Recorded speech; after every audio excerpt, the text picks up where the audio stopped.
કોણ છે digital India?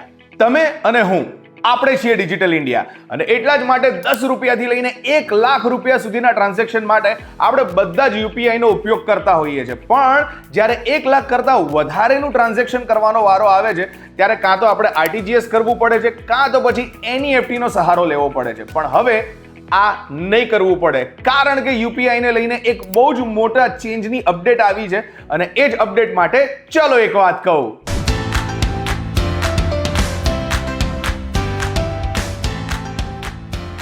Hello, નમસ્કાર, આવી ગયો છું ફરી એકવાર. મારું નામ છે રોકી, લઈને યુપીઆઈ માં આવેલા બહુ મોટા ચેન્જની વાત.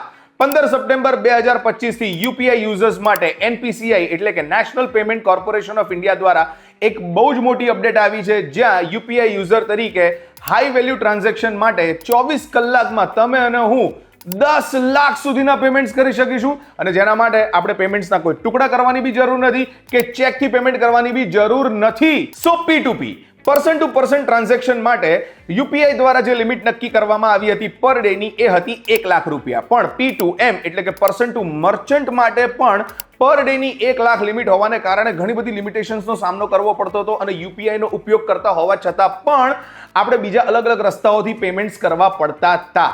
પણ હવે એનપીસીઆઈ એટલે કે national payment corporation of India દ્વારા અમુક કેટેગરીઝમાં હાઈ વેલ્યુ ટ્રાન્ઝેક્શન માટે અમુક અલગ પ્રકારની લિમિટ્સ નક્કી કરવામાં આવી છે. અને એટલા જ માટે સૌથી પહેલા આપણે એ ચોક્કસ કેટેગરીઝ જાણવી જરૂરી છે કે જ્યાં લિમિટ્સ વધી છે. કેપિટલ માર્કેટ ઇન્વેસ્ટમેન્ટ, વીમા પ્રીમિયમ, ટ્રાવેલ બુકિંગ અને ગવર્મેન્ટ ઈ માર્કેટ પ્લેસ પરથી શોપિંગ કરવા માટેની પર ટ્રાન્ઝેક્શનની લિમિટ થઈ ગઈ છે 5 લાખ અને ડેઈલીની લિમિટ થઈ ચૂકી છે 10 લાખ રૂપિયા. ક્રેડિટ કાર્ડ બિલ્સના પેમેન્ટ માટેની પર ટ્રાન્ઝેક્શનની લિમિટ થઈ ગઈ છે 5 લાખ અને ડેઈલીની લિમિટ કરી નાખવામાં આવી છે 6 લાખ રૂપિયા. જ્વેલરી ખરીદતી વખતે પર ટ્રાન્ઝેક્શનની લિમિટ કરવામાં આવી છે 2 લાખ રૂપિયા અને ડેઈલી લિમિટ આપવામાં આવી છે 6 લાખ રૂપિયા. ડિજિટલ અકાઉન્ટ ખોલવા માટેનું જે ઇનિશિયલ ફંડિંગ છે તેના પર ટ્રાન્ઝેક્શનની અને ડેઈલીની લિમિટ નક્કી કરવામાં આવી છે 2 લાખ રૂપિયા. બીબીપીએસ એટલે કે ભારત બિલ પેમેન્ટ સર્વિસ દ્વારા એફએક્સ રિટેલ એક ટ્રાન્ઝેક્શનની અને ડેઈલીની લિમિટ નક્કી કરવામાં આવી છે 5 લાખ રૂપિયા. And last but not the least, verified merchants માટે એટલે કે પર્સન ટુ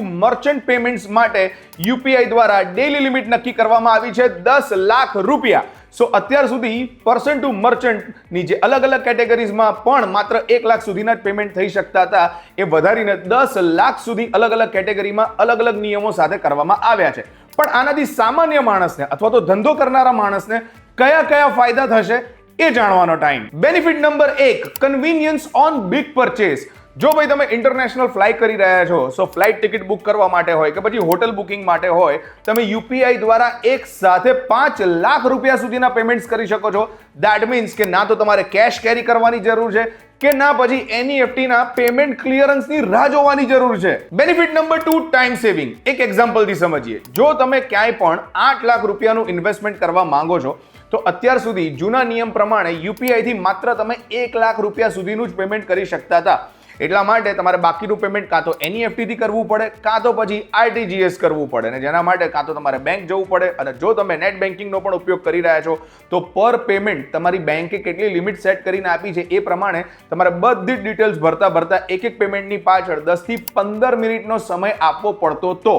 પણ કારણ કે હવે નવા નિયમ પ્રમાણે તમે એક સાથે આ પ્રકારની ઘટનામાં 4 લાખનું પેમેન્ટ કરી શકો છો અને ડેઈલી તમારી લિમિટ 8 લાખ રૂપિયા છે, તો દેટ મીન્સ કે 4 લાખના 2 યુપીઆઈ પેમેન્ટ દ્વારા માત્ર 5 થી 7 મિનિટની અંદર જ તમે તમારું કામ કરી શકો છો અને 90% ટાઈમને બચાવી શકો છો. બેનિફિટ નંબર 3, ડિજિટલ ઇકોનોમીને બૂસ્ટ. ટાઈમ્સ નાવના એક રિપોર્ટ પ્રમાણે યુપીઆઈના આવેલા આ નવા નિયમોને કારણે, નવી અપડેટને કારણે મિડલ ક્લાસ વ્યક્તિ બહુ જ ઇઝીલી શેર માર્કેટમાં કે પછી મ્યુચ્યુઅલ ફંડમાં ઇન્વેસ્ટમેન્ટ કરી શકશે. અને સાથે સાથે મિડલ ક્લાસ વ્યક્તિઓને હાઈ વેલ્યુ ટ્રાન્ઝેક્શન માટે બહુ જ સારું મોટિવેશન પણ મળશે. And benefit number 4, cost saving. UPI users માટે પ્લેટફોર્મ ફી, પ્રોસેસિંગ ફી 0 છે, જે ક્રેડિટ કાર્ડથી એકદમ ઓપોઝિટ છે, જેના પેમેન્ટ માટે તમારે કદાચ 1 થી 2% પ્રોસેસિંગ ફી, પ્લેટફોર્મ ફી ચૂકવવી પડતી હોય છે, જે 5 થી 10,000 રૂપિયા 5 લાખના પેમેન્ટ ઉપર થઈ શકે છે. દેટ મીન્સ કે જો યુપીઆઈ થી તમે ક્રેડિટ કાર્ડ બિલ પેમેન્ટ કરો છો 5 લાખ રૂપિયા સુધીના, તો તમે તમારા ખિસ્સાના 5 થી 10,000 રૂપિયા બચાવી શકો છો.